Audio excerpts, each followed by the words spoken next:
इस वीडियो में CCS university से जुड़े कुछ इम्पोर्टेंट सवालों के बारे में बात करेंगे। आज 3 बजे मीटिंग होने वाली थी, तो मीटिंग जैसे हुई होगी, लेकिन मीटिंग के बारे में अभी इंटरनेट पे जैसे भी सर्च कर रहे हैं, कैसे भी करके मतलब ट्विटर पे अकाउंट वगैरह में सर्च कर रहे हैं, एजुकेशन मिनिस्टर या फिर जिसके भी बारे में सर्च कर रहे हैं, किसी ने भी मीटिंग के बारे में कोई जिक्र नहीं कर रखा है। यूट्यूब वगैरह पे भी अगर आज की अपडेट देख रहे हैं तो सीसीएस यूनिवर्सिटी की, तो वहाँ पे भी किसी ने मीटिंग के बारे में कुछ नहीं करा है।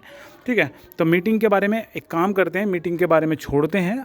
अभी मीटिंग जो भी है, जो भी हुआ होगा वो सुबह न्यूज़पेपर में मिल जाएगा। ज़रूरी अपडेट हुई तो आपको उसके बारे में वीडियो बना के दे देंगे।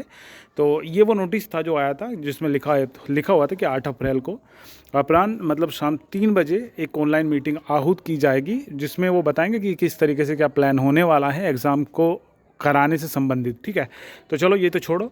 आज 4 नोटिस सीसीएस यूनिवर्सिटी ने अपनी वेबसाइट पर डाले हैं, जिसमें से 2 काम के हैं, 2 काम के नहीं हैं। 2 काम के इसलिए नहीं है क्योंकि वो यूनिवर्सिटी के नोटिस हैं जो कॉलेज के लिए है, वो आपके लिए नहीं है। सारों के बारे में थोड़ी थोड़ी सी बात करेंगे। नोटिस नंबर 1 जो है वो है annual yearly exam form verification exam, जो डेट थी वो एक्सटेंडेड। तो ये इसके बारे में पहले भी इन्होंने बताया था, एक बार ये रिवाइज इन्होंने कराया है। इसमें लिखा हुआ ये है, देखो हमारे पास कॉल भी आई थी जिसमें पूछा गया था कि भाई अभी भी प्राइवेट एग्ज़ाम जो फॉर्म भरे गए हैं वो जमा हो रहे हैं क्या कॉलेज में, क्योंकि लास्ट डेट हो चुकी थी, अब एडमिट कार्ड भी आ गए। तो हमने उनसे बताया कि इस तरीके से बात है। देखो बात जो थी वो ये थी कि 5 तारीख तो लास्ट डेट थी कॉलेज में जमा करने की फॉर्म को। ठीक है, और 5 तारीख के बाद 6 तारीख, 7 तारीख, 8 तारीख, 9 तारीख तक ही ये चीज़ थी कि अगर आपके पास फॉर्म है और आप यूनिवर्सिटी में जमा करने जाओगे फिर 5 तारीख के बाद, तो आपको पेनल्टी लगेगी, 250 रुपये पर डे पेनल्टी लगेगी। हालांकि इस नोटिस में पेनल्टी नहीं लिखा हुआ है, लेकिन पेनल्टी लगेगी वो अलग नोटिस में लिखा हुआ है। इसमें बस बताया गया है कि जो डेट है वो बढ़ा दी गई है, 9 तारीख तक जमा कर सकते हो। किसी कॉलेज के पास भी फॉर्म हो सकते हैं, तो कॉलेज वो अपनी तरफ से उन्हें पेनल्टी पे करनी पड़ेगी कॉलेज को, अगर कॉलेज वालों ने ध्यान से वो फॉर्म जमा नहीं करा है वहाँ पर। ठीक है, तो 9 तारीख तक अगर आपके पास कोई फॉर्म है तो जाके जमा करोगे। अभी मान के चलो आज अगर आप कल जमा करोगे, कल है 9 तारीख, तो कल जमा करोगे तो आप बोलोगे कितनी पेनल्टी हमें एक्स्ट्रा देनी पड़ेगी जो एग्ज़ाम फॉर्म है वो यूनिवर्सिटी में डायरेक्ट जमा करने के लिए। तो भाई 5 तारीख तक तो लास्ट डेट थी, 5 तारीख तक तो 0 रुपये थे। अब जिसने 6 तारीख को जमा करा उससे 250, 7 तारीख में 500, और भाई 8 तारीख और 9 तारीख मतलब 1000 रुपये कल देने पड़ेंगे। अगर आपके पास कोई फॉर्म है और एग्ज़ाम, अगर आपके पास फॉर्म है तो एग्ज़ाम वो भी नहीं आएगा, आपका एडमिट कार्ड वगैरह भी नहीं आएगा, क्योंकि ना वो जमा हुआ है ना वेरीफाई हुआ है कॉलेज पे। ठीक है, तो पहला नोटिस ये हो गया। दूसरा जो नोटिस है वो है रिगार्डिंग री download admit card with new roll number. तो जो रोल नंबर है ये प्राइवेट कॉलेज के लिए, प्राइवेट जो बच्चे हैं उनके लिए ये नोटिस है। तो प्राइवेट वालों के लिए नोटिस इसलिए है क्योंकि रेगुलर वालों का जो रोल नंबर है वो बदले या ना बदले उन्हें कोई फ़र्क नहीं पड़ेगा, लेकिन प्राइवेट वालों का अगर पहले साल वाला ही रोल नंबर आ गया है या फिर दूसरे साल वाला ही 3rd ईयर में नंबर आ गया है रोल नंबर, तो उन्हें दोबारा से अपना एडमिट कार्ड डाउनलोड कराना पड़ेगा। मान के चलो मैं बीए 2nd ईयर का एडमिट कार्ड निकलवाने गया और मेरा जो रोल नंबर उस पर छपा हुआ है वो सेम वो है जो 1st ईयर पे दिया हुआ है, तो मुझे दूसरा इंतज़ार करके दोबारा से डाउनलोड कराना पड़ेगा एडमिट कार्ड। ठीक है ना, तो ये है। और तीसरा जो नोटिस है वो है guidelines related to running the colleges university. कोविड-19 के बारे में है ये, मतलब कॉलेज को इन्होंने बताया है यूनिवर्सिटी ने कि किस तरीके से आपको किस चीज़ का पालन करते हुए आपको एग्ज़ाम कंडक्ट कराने होंगे। ठीक है, तो उनके बारे में है कि किस तरीके से डिस्टेंस वगैरह फॉलो करनी पड़ेगी और सारी चीज़ें उसमें बताएंगे। चौथा जो नोटिस है वो है principal all affiliated colleges regarding last date for online application for NOC. ये यूनिवर्सिटी का जो नोटिस है ये सीधा कॉलेज के लिए है।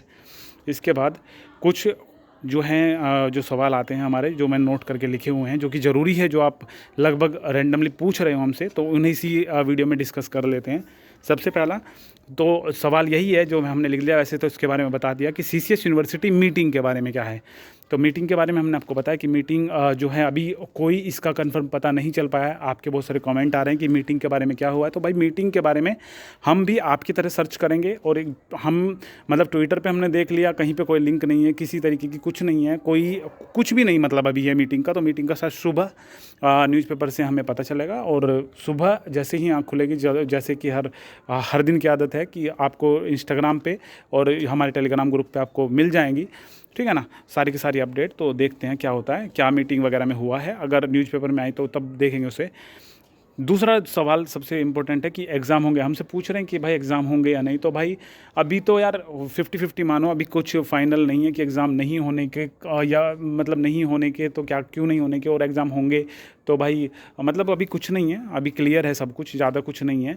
अगर मान के चलो एग्ज़ाम का अगर उन्हें डाउट होता कि एग्ज़ाम का संदेह होता कि भाई नहीं होने हैं, तो वो ये नोटिस नहीं डालते वो, ठीक है। जो उन्होंने डाला है ना कि कोविड वाला, ये बच्चे को किस तरीके से उन्हें ध्यान, मतलब यूनिवर्सिटी ने नोटिस डाला है कॉलेज के लिए कि आपको जो पेपर कराने हैं वो किस तरीके क्या क्या चीज़ों को ध्यान में रखते हुए कराने हैं, ठीक है ना।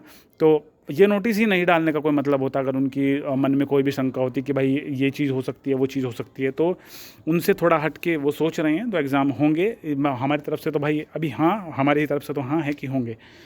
क्या क्या ले जाना है एग्ज़ाम हॉल में, तो सबसे इम्पोर्टेंट सवाल है कि क्या क्या ले जाना है एग्ज़ाम हॉल में। देखो एग्ज़ाम हॉल में एक तो एडमिट कार्ड आप ले जाओगे, और इसके साथ एक आपका फ़ोटो लगा हुआ कोई पहचान पत्र ले जाओगे। आधार कार्ड भी चल जाएगा, वोटर कार्ड भी चल जाएगा, साफ आपका फ़ोटो आना चाहिए उस पर, ठीक है। और इसमें मैंने लास्ट में लिखा हुआ है क्या लैमिनेशन ज़रूरी है एडमिट कार्ड पे, क्वेश्चन लिख रखा है, तो भाई ज़रूरी है। कोई किसी कॉलेज में बिना लैमिनेशन के एंट्री भी नहीं करते, ठीक है ना। हर कॉलेज एक जैसा नहीं होता, किसी में एंट्री कर लेंगे लेकिन किसी में नहीं करते हैं, क्योंकि आप ये देखो एडमिट कार्ड जितना सेफ़ रहेगा फिर आपको रिजल्ट वगैरह में उतनी ही कम दिक्कत आएगी। नहीं तो फिर आप जाके कॉलेज में परेशान करोगे कि सर मेरा रोल नंबर खो गया, मेरा रोल नंबर मिट गया, मेरा रोल नंबर ये और मेरा वो। तो इसीलिए वो आप थोड़ा सा, अगर मान के चलो आप 10 रुपये की लैमिनेशन करा लेते हो अपने एडमिट कार्ड पे, तो आप पेपर के बाद उसे संभाल के रखोगे कि आप भाई 10 रुपये मैंने इस पर खर्च करे हैं, ठीक है ना। 10 का एडमिट कार्ड और 10 लैमिनेशन, 20 रुपये खर्च हुए हैं, और उस पर से ज़्यादातर मोड़ोगे, उसे मोड़ो तोड़ोगे, हर दिन पेपर में ले जाओगे तो मिट जाते हैं ना कहीं पे, तो वो मिटेगा भी नहीं, ठीक है ना। तो कोई दिक्कत नहीं आएगी उससे, तो इसलिए लैमिनेशन ज़रूरी उन्होंने कर दी है। पिछले साल भी ये रूल था। एक भाई ने पूछा था टेलीग्राम ग्रुप पे कि कैलकुलेटर अलाउ है क्या एग्ज़ाम हॉल में या नहीं।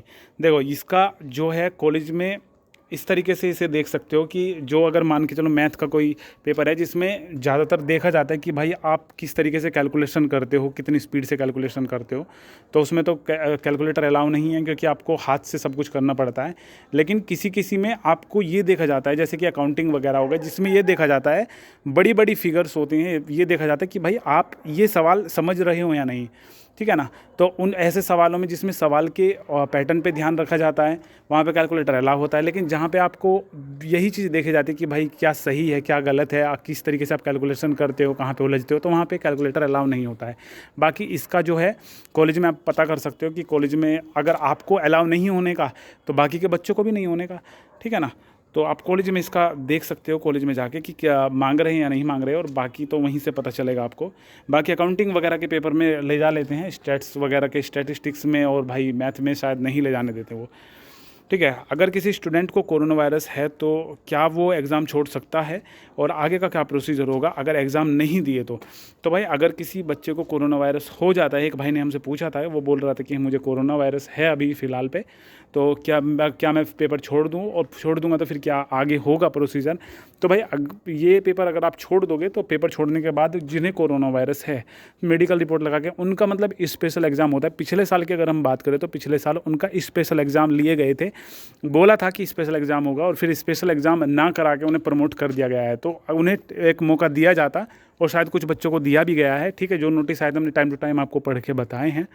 तो यही बस कुछ अपडेट थी कोरोना वायरस की। क्या लेमिनेशन हमने बता दिया। और मीडियम, अगर किसी बच्चे के पेपर में क्वेश्चन जो फॉर्म था एग्जामिनेशन फॉर्म, उसमें मीडियम अगर गलत सेलेक्ट हो गया है, मान के चलो हिंदी सेलेक्ट हो गया है, वो इंग्लिश में लिखने वाला था पेपर, और इंग्लिश सेलेक्ट हो गया अगर वो हिंदी में लिखने वाला था पेपर, तो इससे कोई फ़र्क नहीं पड़ता है। आप जाओगे वहाँ पे और सर से एग्जामिनेशन जो हॉल होगा वहाँ पे जाके मतलब चेंज करा सकते हो, और वो चेंज ना भी करे तो बोल देंगे कि लिख लो, कोई दिक्कत नहीं है, वो बाद में हो जाता है, सब कुछ मैनुअली कर लेते हैं वो, ठीक है ना।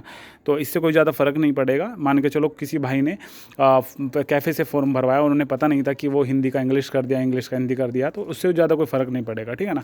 आप टीचर से बता देना वहाँ पे एग्जामिनेशन हॉल में, वो लिख देंगे वहाँ से काट के, तुरंत के तुरंत हो जाएगा, आपका एग्ज़ाम भी नहीं रुकेगा, ठीक है। तो ये कुछ सवाल थे, बाकी जैसी अपडेट मिलेगी आपको इन्फॉर्म करेंगे, ठीक है। तो टेलीग्राम ग्रुप की लिंक डिस्क्रिप्शन में है, वहाँ से ज्वाइन कर लो, क्योंकि अगर किसी को कोई भी अपडेट मिलती है तो वहाँ पे सबसे पहले डाल देते हैं। और हम सुबह को जैसे ही न्यूज़पेपर पढ़ते हैं, सुबह का काम हमारा यही है न्यूज़पेपर पढ़ना। न्यूज़पेपर में जितने भी ज़रूरी इंपॉर्टेंट स्क्रीनशॉट्स होते हैं वो सारे के सारे लेके और वहीं पे हम डालते हैं, और टेलीग्राम पे डालते हैं, और इंस्टाग्राम पे हम उसका स्टेटस लगाते हैं स्टोरी टाइप से, ठीक है ना। तो चलो सही है, बाकी कोई भी अपडेट आएगी इन्फॉर्म करेंगे। अगर आपको कुछ सलाह देनी है, कुछ सुझाव देने हैं एग्ज़ाम से रिलेटेड, तो आप कर सकते हो। अच्छा लगा कमेंट तो पिन कर देंगे उसको, ठीक है।